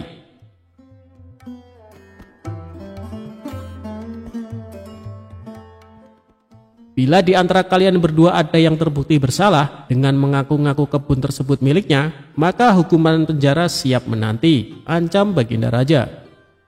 Oleh karena itu, sebelum sidang dimulai, aku kasih satu kesempatan lagi. Kalau mau jujur sekarang, aku tidak akan menghukumnya, ucap Baginda Raja mengancam. Tapi si Tuan Tanah tetap pada pendiriannya, dan sidang langsung dimulai. Untuk menguji kebenaran atas pengakuan kebun itu, maka sang hakim bertanya kepada kedua belah pihak yang bersengketa. "Berapa jumlah pohon di dalam kebunmu?" tanya hakim kepada Tuan Tanah. Si Tuan Tanah nampak kebingungan, bahkan cenderung panik. Sedangkan Abu Nawas terlihat lebih tenang, padahal dia sendiri tidak tahu jumlah pohon yang ada di kebunnya, karena tak pernah menghitungnya. Lagi pula siapa yang sudi menghitung pohon di kebun?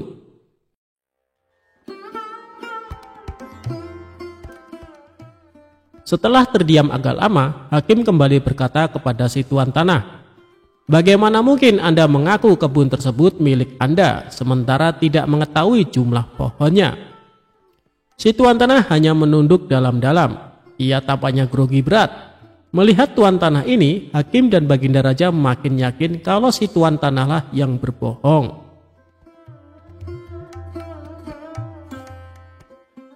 Kemudian pertanyaan tadi juga diajukan oleh hakim kepada Abu Nawas. Sekarang giliranmu, Abu Nawas. Berapa jumlah pohon yang ada di kebunmu? Tanya sang hakim. Sebelum hamba menjawabnya, bolehkah hamba bertanya kepada tuan hakim? Ucap Abu Nawas. Silahkan Abu Nawas, jawab hakim. Berapa lama Anda menempati rumah Anda? Tanya Abu Nawas. Kira-kira sejak beberapa tahun yang lalu. Memangnya kenapa Abu Nawas? Tanya balik tuan hakim keheranan. Tidak. Hamba cuma mau bertanya, berapa jumlah genting yang ada di rumah Anda? Tanya Abu Nawas lagi. Hakim tersebut langsung gelagapan dengan pertanyaan Abu Nawas. Ia tidak bisa menjawabnya. Lalu sang hakim mengumumkan keputusan persidangan kali ini. Kebenaran ada di pihak Abu Nawas.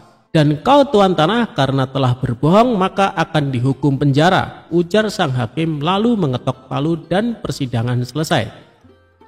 Bisa ditebak wajah pucat tuan tanah itu saat dirinya diseret ke penjara. Hakim yang terkenal adil dan bijaksana itu mengakui terkadang kecerdasan dan kejeniusan bisa patah oleh argumen. Saya belum pernah kalah kecuali dengan kau Abu Nawas. Pungkas sang hakim mengakui kehebatan Abu Nawas.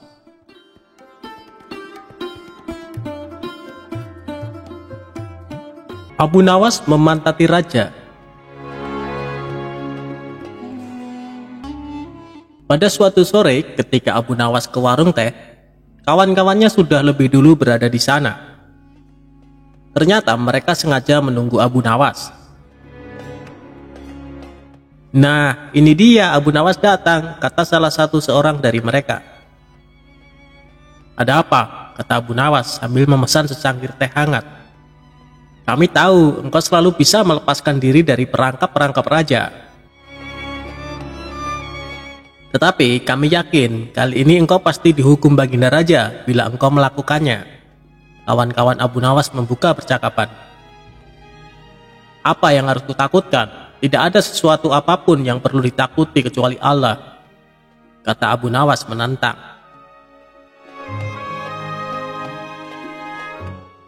Selama ini belum pernah ada seorang pun di negeri ini yang berani memantati baginda raja.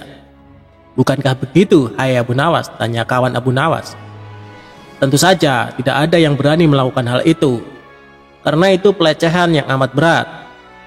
Siapa saja yang melakukan pasti akan dipancung, kata Abu Nawas memberitahu. Itulah yang ingin kami ketahui darimu. Beranikah engkau melakukannya? Tanya temannya yang lain. Sudah kukatakan bahwa aku hanya takut kepada Allah saja. Sekarang apa taruhannya bila aku bersedia melakukannya? Abu Nawas balik bertanya. 100 keping uang emas. Selain itu, baginda harus tertawa pada saat engkau pantati, tantang mereka. Bukan Abu Nawas namanya jika tidak bisa menyelesaikan suatu masalah. Ia menyanggupi tawaran yang amat berbahaya itu dan kembali pulang ke rumahnya. Kawan-kawan Abu Nawas merasa tidak yakin Abu Nawas sanggup untuk memantati baginda raja dan membuat baginda raja tertawa. Karena tantangan ini sangat berat, maka kali ini Abu Nawas pun harus berhadapan dengan Algojo pemenggal kepala.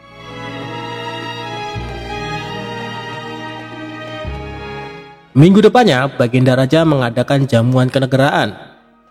Para menteri, pegawai istana, dan orang-orang dekat baginda diundang, termasuk juga Abu Nawas.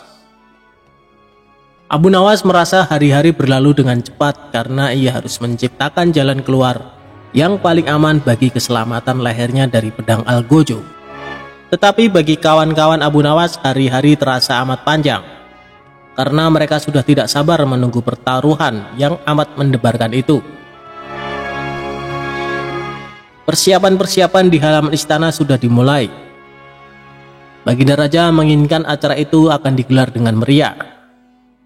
Baginda tidak ingin mengecewakan para tamunya, terkhusus untuk raja-raja dari negeri sahabat yang datang.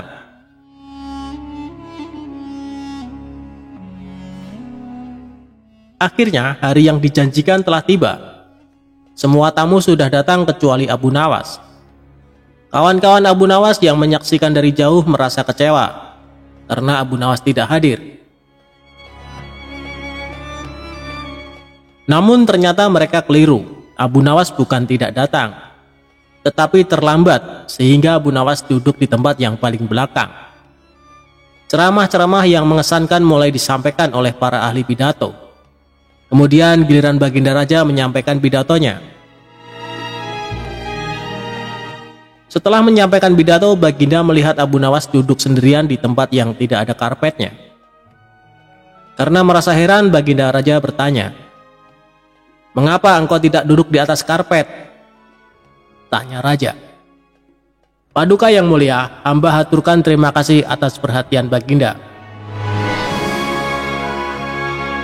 Hamba sudah merasa bahagia duduk di sini," kata Abu Nawas. "Wahai Abu Nawas, majulah dan duduklah di atas karpet, nanti pakaianmu kotor karena duduk di atas tanah," Baginda Raja menyarankan. "Ampun tuanku yang mulia, sebenarnya hamba ini sudah duduk di atas karpet," jawab Abu Nawas dengan santai. Baginda bingung mendengar pengakuan Abu Nawas karena Baginda melihat sendiri Abu Nawas duduk di atas lantai. "Karpet yang mana yang engkau maksudkan itu, hei Abu Nawas?"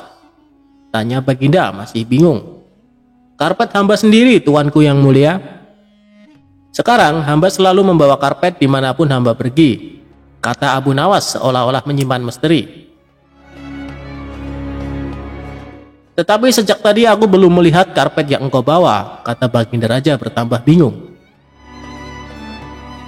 "Baiklah Baginda yang mulia, kalau memang ingin tahu maka dengan senang hati hamba akan menunjukkan kepada Paduka yang mulia," kata Abu Nawas sambil beringsut-ringsut ke depan. Setelah cukup dekat dengan Baginda, Abu Nawas berdiri, kemudian menunjukkan potongan karpet yang ditempelkan di bagian pantatnya. Abu Nawas kini seolah-olah memantati Baginda Raja. Melihat ada sepotong karpet menempel di pantat Abu Nawas, Baginda Raja tak bisa membendung tawa sehingga beliau terpingkal-pingkal diikuti oleh para tamu yang datang. Menyaksikan kejadian yang menggelikan itu, kawan-kawan Abu Nawas merasa kagum dan mereka harus rela melepas 100 keping emas untuk Abu Nawas.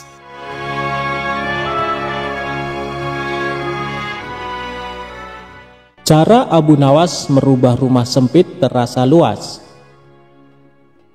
Sudah lama Abu Nawas tidak dipanggil ke istana untuk menghadap Baginda. Abu Nawas juga sudah lama tidak muncul di kedai teh. Kawan-kawan Abu Nawas banyak yang merasa kurang bergairah tanpa kehadiran Abu Nawas. Tentu saja keadaan kedai tak semarak karena Abu Nawas si pemicu tawa tidak ada. Suatu hari ada seorang laki-laki setengah baya ke kedai dan menanyakan Abu Nawas. Ia mengeluh bahwa ia tidak menemukan jalan keluar dari masalah pelik yang dihadapi. Salah seorang teman Abu Nawas ingin mencoba menolong. "Cobalah utarakan kesulitanmu kepadaku, barangkali aku bisa membantu," kata kawan Abu Nawas. "Baiklah, aku mempunyai rumah yang sangat sempit, sedangkan aku tinggal bersama istri dan ke-8 anak-anakku. Rumah itu kami rasakan terlalu sempit, sehingga kami tidak merasa bahagia," kata orang itu membeberkan kesulitannya. Kawan Abu Nawas tidak mampu memberikan jalan keluar, begitu juga dengan yang lainnya. Sehingga mereka menyarankan agar orang itu pergi menemui Abu Nawas di rumahnya saja. Orang itu pun pergi ke rumah Abu Nawas, dan kebetulan Abu Nawas sedang mengaji. Setelah mengutarakan kesulitan yang dialami, Abu Nawas bertanya kepada orang tersebut, "Punyakah engkau seekor domba?" "Tidak, tetapi aku mampu membelinya," jawab orang itu. "Kalau begitu belilah seekor dan tempatkan domba itu di dalam rumahmu," Abu Nawas menyarankan. Orang itu tidak membantah. Ia langsung membeli seekor domba seperti yang disarankan Abu Nawas. Beberapa hari kemudian, orang itu datang lagi menemui Abu Nawas. "Wahai Abu Nawas, Aku telah melaksanakan saranmu, tetapi rumahku bertambah sesak. Aku dan keluargaku merasa segala sesuatu menjadi lebih buruk dibandingkan sebelum tinggal bersama domba, kata orang itu mengeluh. Kalau begitu, belilah lagi beberapa ekor unggas dan tempatkan juga mereka di dalam rumahmu, saran Abu Nawas. Orang itu tidak membantah. Ia langsung membeli beberapa ekor unggas yang kemudian dimasukkan ke dalam rumahnya. Beberapa hari kemudian orang itu datang lagi ke rumah Abu Nawas. Wahai Abu Nawas, aku telah melaksanakan saran-saranmu dengan menambahi penghuni rumahku dengan beberapa ekor unggas. Namun begitu, aku dan keluargaku semakin tidak betah tinggal di rumah yang makin banyak penghuninya. Kami bertambah merasa tersiksa, kata orang itu dengan wajah yang semakin muram. Kalau begitu, belilah seekor anak unta dan peliharalah di dalam rumahmu, kata Abu Nawas menyarankan kembali. Orang itu tidak membantah. Ia langsung pergi ke pasar hewan membeli seekor anak unta untuk dipelihara di dalam rumahnya. Beberapa hari kemudian orang tersebut datang lagi menemui Abu Nawas. Dan ia berkata, wahai Abu Nawas, tahukah engkau bahwa keadaan di dalam rumahku sekarang hampir seperti neraka? Semuanya berubah menjadi lebih mengerikan daripada hari-hari sebelumnya. Wahai Abu Nawas, kami sudah tidak tahan tinggal serumah dengan binatang-binatang itu, kata orang itu putus asa. Baiklah, kalau kalian sudah merasa tidak tahan, maka jualah anak unta itu, kata Abu Nawas. Orang itu tidak membantah. Ia langsung menjual anak unta yang baru dibelinya. Beberapa hari kemudian, Abu Nawas pergi ke rumah orang tersebut. Bagaimana keadaan kalian sekarang? Abu Nawas bertanya. Keadaannya sekarang lebih baik karena anak unta itu sudah tidak lagi tinggal di sini, kata orang itu tersenyum. Baiklah, kalau begitu sekarang jualah unggas-unggasmu, kata Abu Nawas. Orang tersebut tidak membantah. Ia langsung menjual unggas-unggasnya. Beberapa hari kemudian Abu Nawas mengunjungi orang itu lagi. Bagaimana keadaan rumah kalian sekarang? Abu Nawas bertanya. Keadaannya sekarang lebih menyenangkan karena unggas-unggas itu sudah tidak tinggal bersama kami, kata orang itu dengan wajah ceria. Baiklah kalau begitu sekarang jualah domba itu, kata Abu Nawas. Orang itu tidak membantah. Dengan senang hati ia langsung menjual dombanya. Beberapa hari kemudian Abu Nawas bertamu ke rumah orang itu. Ia bertanya, bagaimana keadaan rumah kalian sekarang? Kami merasakan rumah kami bertambah luas karena binatang-binatang itu sudah tidak ada lagi tinggal bersama kami. Dan kami sekarang merasa lebih bahagia daripada sebelumnya. Kami mengucapkan terima kasih yang tak terhingga kepadamu, hai Abu Nawas, kata orang itu dengan wajah berseri-seri. Sebenarnya, batas sempit dan luas itu tertancap dalam pikiranmu. Kalau engkau selalu bersyukur atas nikmat dari Tuhan, maka Tuhan akan mencabut kesempitan dalam hati dan pikiranmu, kata Abu Nawas menjelaskan. Sebelum Abu Nawas pulang, ia bertanya kepada orang itu, apakah engkau sering berdoa? Ya, jawab orang itu. Ketahuilah bahwa doa seorang hamba tidak mesti diterima oleh Allah. Karena manakala Allah membuka pintu pemahaman kepada engkau, ketika Dia tidak memberi engkau, maka ketiadaan pemberian itu merupakan pemberian yang sebenarnya.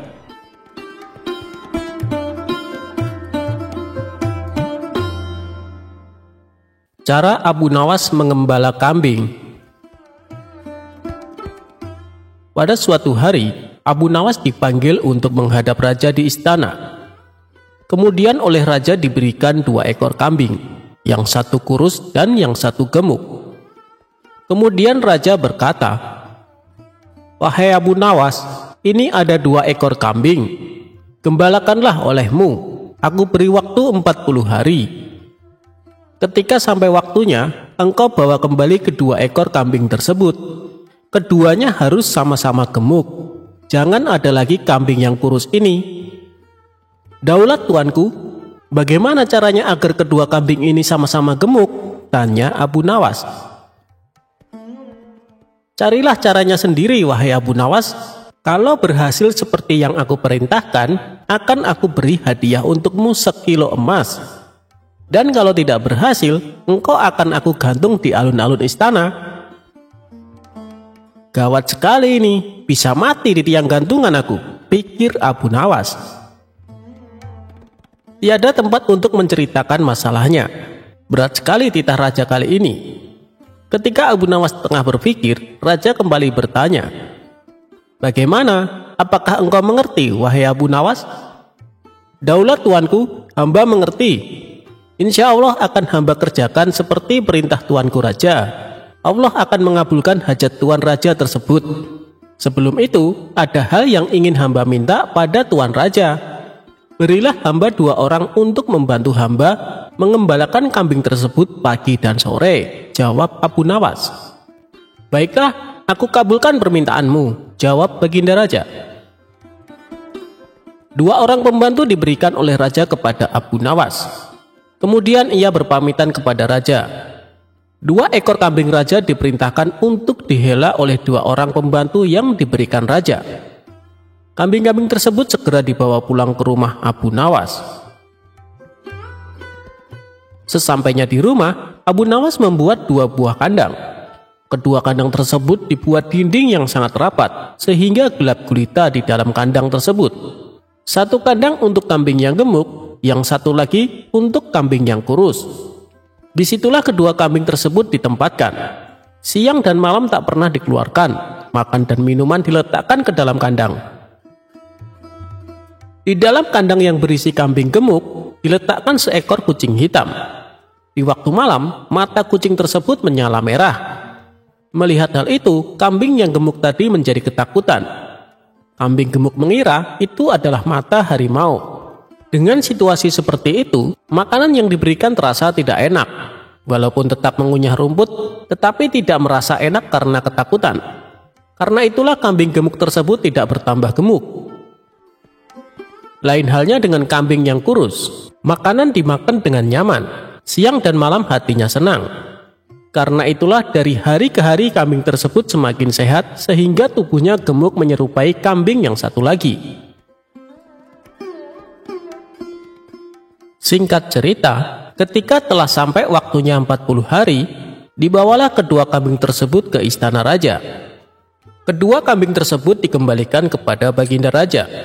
Sambil menyerahkan kambing tersebut, Abu Nawas berkata, "Daulat tuanku, kedua kambing sudah sama-sama gemuk seperti kehendak tuanku raja. Sekarang hamba kembalikan kepada tuan raja, dan hamba meminta hadiah 1 kilo emas seperti janji tuanku raja." Baginda Raja memperhatikan kambing-kambing tersebut. Ketika dilihat oleh Baginda Raja, kedua kambing tersebut memang sudah sama-sama gemuk. Kemudian Raja bertanya kepada kedua pembantu yang membantu Abu Nawas untuk mengembalakan kambing tersebut. Setelah mendengar jawaban dari keduanya, Baginda Raja mengetahui kalau di dalam kandang kambing yang gemuk dimasukkan seekor kucing hitam oleh Abu Nawas. Sambil tertawa sang raja berkata, "Oh, begitu rupanya cara engkau memelihara kambing, wahai Abu Nawas. Benar-benar cerdik engkau." Setelah itu diberilah oleh raja kepada Abu Nawas 1 kilo emas seperti yang dijanjikan hadiah untuk memelihara kambing. Selamatlah Abu Nawas dari tiang gantungan.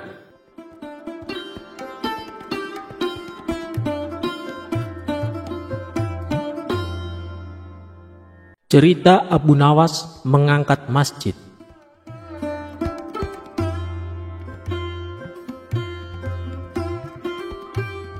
Dikisahkan, pada masa pemerintahan Baginda Raja, hiduplah seorang cerdik cendekia yang bernama Abu Nawas. Dia adalah orang yang sangat cerdik. Karena kecerdikannya itu, ia diangkat menjadi penasehat Baginda Raja. Suatu ketika, Baginda Raja dan penasehatnya ini sedang duduk-duduk di teras masjid, sambil berbincang-bincang mengenai rencana Baginda yang akan memperluas bangunan istana. Namun hal itu terkendala oleh letak masjid yang bakal terkena dampak perluasan istana tersebut. Kemudian Baginda Raja pun meminta saran kepada Abu Nawas sang penasehat. Bagaimana pendapatmu penasehat? Caranya memindahkan masjid ini, tapi jangan sampai masjid ini rusak, karena saya suka akan keindahan masjid ini, kata Baginda Raja. Mendapat pertanyaan begitu, Abu Nawas berpikir sejenak. Begini Baginda, bagaimana kalau Raja membuat sayembara? Barang siapa yang bisa memindahkan masjid ini, Raja akan memberikan hadiah yang besar, ujar Abu Nawas. Dengan saran penasehat itu, Baginda Raja pun setuju. Baiklah kalau begitu, segera umumkan kepada rakyat, barang siapa yang dapat memindahkan masjid tanpa ada kerusakan sedikit pun, maka akan kuberi unta sebanyak 50 ekor, kata Baginda Raja. Maka diumumkanlah sayembara Baginda Raja ini ke masyarakat, sehingga gemparlah rakyat atas sayembara Raja tersebut. Banyak rakyat yang mendaftar dengan kelompok yang bervariasi jumlahnya. Hingga pada hari yang telah ditentukan, maka seluruh rakyat berkumpul di depan masjid yang akan dipindahkan. Wahai rakyatku yang kucintai, aku mengadakan sayembara ini untuk membuat istana supaya lebih megah, sehingga bangsa lain akan lebih hormat dengan negara kita. Barang siapa yang mampu memindahkan masjid ini, maka saya akan berikan kepadanya 50 ekor unta yang gemuk-gemuk, kata Baginda Raja. Rakyat pun menyambutnya dengan tepuk tangan. Hingga akhirnya tibalah saatnya sayembara dimulai. Namun, dari para peserta yang mendaftar ini tidak ada satupun yang sanggup memindahkannya, sehingga Baginda Raja pun menjadi bingung. Kenapa dari peserta sayembara yang jumlahnya ratusan orang tersebut tidak ada yang mampu melakukannya? Di tengah kegundahan Baginda Raja ini, majulah Abu Nawas ke depan Baginda dan seluruh rakyat yang berkumpul. Baginda, izinkan hamba yang melaksanakan tugas ini sendirian, karena para peserta sudah tak ada yang sanggup, ujar Abu Nawas. Sendiri? Tanya Baginda Raja penasaran. Iya Baginda, kata Abu Nawas meyakinkan. Apa kamu sanggup penasehat? Kata Baginda lagi.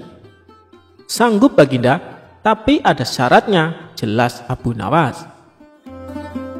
Apa syaratnya? Pasti kupenuhi, kata Baginda dengan penuh semangat. Benarkah Baginda akan memenuhi syarat saya? Kata Abu Nawas memastikan. Benar, coba katakan, kata Baginda lagi. Masjid ini akan saya pikul sendirian, asalkan ada yang mau meletakkan di atas pundak saya Baginda, kata Abu Nawas. Raja pun berpikir, bagaimana cara meletakkan masjid ini di atas pundak Abu Nawas. Sedangkan peserta yang ratusan orang saja tidak ada yang sanggup menggeser sedikit pun masjid ini. Kemudian Raja pun berkata kepada Abu Nawas, sebenarnya apa maksudmu Abu Nawas? Tanya Baginda Raja. Sebesar itulah beban yang ada di pundak Baginda untuk memakmurkan rakyat Baginda, dibandingkan hanya memikirkan keindahan istana raja yang tidak begitu penting. Maka lebih utamakan kemakmuran rakyat terlebih dahulu, kata Abu Nawas. Mendengar perkataan Abu Nawas tersebut, maka Baginda Raja pun mengerti maksudnya. Terima kasih penasehat, karena engkau telah mengingatkanku untuk lebih arif dalam memimpin kerajaan ini, kata Baginda Raja kepada Abu Nawas. Kemudian atas perintah Raja, karena rakyat sudah pada berkumpul, maka diadakanlah pesta untuk rakyat semua. Dan semua itu ditanggung biayanya oleh Baginda Raja.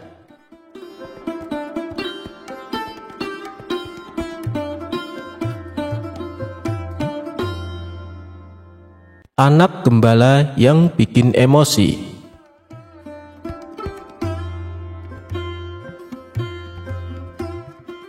Pada suatu hari, Baginda Raja menyuruh beberapa pengawal untuk memanggil Abu Nawas datang ke istana. Dengan sigap para pengawal langsung melaksanakan tugas yang diperintahkan Baginda Raja. Tuan Abu, Anda diminta datang ke istana sekarang juga, perintah para pengawal istana. Abu Nawas yang sedang duduk santai merasa sedikit terganggu dengan perintah tersebut. Apakah tidak bisa menunggu besok saja? Aku sedang malas keluar, tukas Abu Nawas. Ini titah paduka raja, Tuan. Tuan Abu harus mematuhinya, balas si pengawal. Maka dengan berat hati Abu Nawas memenuhi panggilan raja untuk datang ke istana. Singkat cerita, datanglah Abu Nawas dan menghampiri Baginda Raja yang tengah duduk di singgasananya. Ampun paduka yang mulia, ada gerangan apa paduka memanggil hamba? Tanya Abu Nawas. Begini Abu Nawas, aku akan mengajakmu jalan-jalan keluar istana. Aku ingin mengetahui kondisi rakyatku, jawab Baginda Raja. Oh, begitu. Hamba siap menemani paduka, sahut Abu Nawas. Dengan didampingi beberapa pengawal, Baginda Raja dan Abu Nawas berjalan-jalan keliling Baghdad. Di setiap kampung yang mereka lalui membuat Baginda Raja merasa bangga dan puas karena kondisi ekonomi rakyatnya kini bertambah makmur dan sejahtera. Hingga sampailah mereka di sebuah pedesaan yang jauh dari hiruk-pikuk keramaian kota di sana. Baginda Raja mendapati ada seorang anak gembala yang tengah duduk istirahat sambil mengamati domba-domba peliharaannya. Domba-dombanya sehat dan gemuk-gemuk. Anak itu pasti pandai merawatnya, kata Baginda Raja dalam hati. Karena merasa penasaran, Baginda Raja lalu mengajak Abu Nawas untuk menghampirinya. Abu Nawas, coba kau tanya anak itu, bagaimana cara dia merawat domba-dombanya? Bisik Baginda Raja kepada Abu Nawas. Siap paduka yang mulia, balas Abu Nawas. Maka Abu Nawas pun mulai bertanya kepada si anak gembala. Boleh saya tanya sesuatu? Ucap Abu Nawas. Boleh, silahkan Tuan, jawab si anak. Domba-dombamu sehat dan gemuk, kamu kasih makan apa? Tanya Abu Nawas. Domba yang mana dulu nih, yang hitam atau yang putih? Kata si anak balik bertanya. Domba yang hitam dulu deh, jawab Abu Nawas. Oh, kalau yang hitam, dia makannya rumput basah, balas si anak. Lalu, kalau domba yang putih, kamu kasih makan apa? Tanya Abu Nawas kembali. Yang putih juga sama, dia makannya rumput basah, jawab anak gembala. Abu Nawas hanya geleng-geleng kepala mendengar jawaban tersebut. Kemudian ia bertanya kembali. Domba-domba ini per tahunnya menghasilkan banyak bulu ya? Tanya Abu Nawas. Domba yang mana dulu? Yang hitam atau yang putih? Balas si anak gembala. Dengan sedikit kesal, Abu Nawas berkata, yang hitam dulu deh. Oh, kalau yang hitam banyak, 10 kg per tahun, jawab si anak gembala. Lalu, kalau domba yang putih berapa kilogram per tahunnya? Tanya Abu Nawas penasaran. Yang putih juga sama Tuan, jawab si anak gembala. Sementara Abu Nawas masih bisa menahan emosinya, ia pun kembali bertanya, apakah domba-domba itu menghasilkan susu? Si anak gembala menjawab, domba yang mana duluan, yang hitam atau yang putih? Dengan nada kesal. Abu Nawas membalas, yang hitam dulu deh. Oh, kalau yang hitam, alhamdulillah, selalu menghasilkan susu Tuan, jawab si anak gembala. Memangnya kalau yang putih tidak menghasilkan susu? Tanya Abu Nawas. Yang putih juga sama Tuan, tiap bulan pasti menghasilkan susu, jawab si anak. Karena tak kuat menahan emosi, Abu Nawas lalu membentak si anak gembala. Woi bocah, kenapa sih kamu selalu membedakan antara domba hitam dan domba putih, kalau ternyata jawabannya sama saja? Si anak gembala spontan ketakutan dibuatnya. Lalu dengan bibir bergetar, si anak menjawab, "Maaf Tuan, soalnya domba yang hitam itu adalah milik saya Tuan." Mendengar alasan si anak gembala, Abu Nawas pun merasa bersalah karena terburu-buru emosi. "Oh, begitu rupanya. Maafkan saya ya, habisnya saya tadi sempat emosi." "Lalu, kalau yang putih punya siapa nak?" tanya Abu Nawas penuh kelembutan. "Yang putih juga milik saya Tuan," jawab si anak. Seketika emosi Abu Nawas kembali memuncak. Ia pun memilih untuk meninggalkan si anak gembala.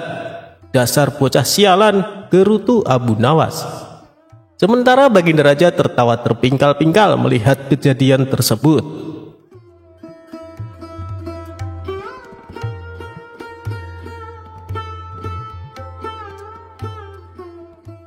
Abu Nawas membajak sawah dari dalam penjara.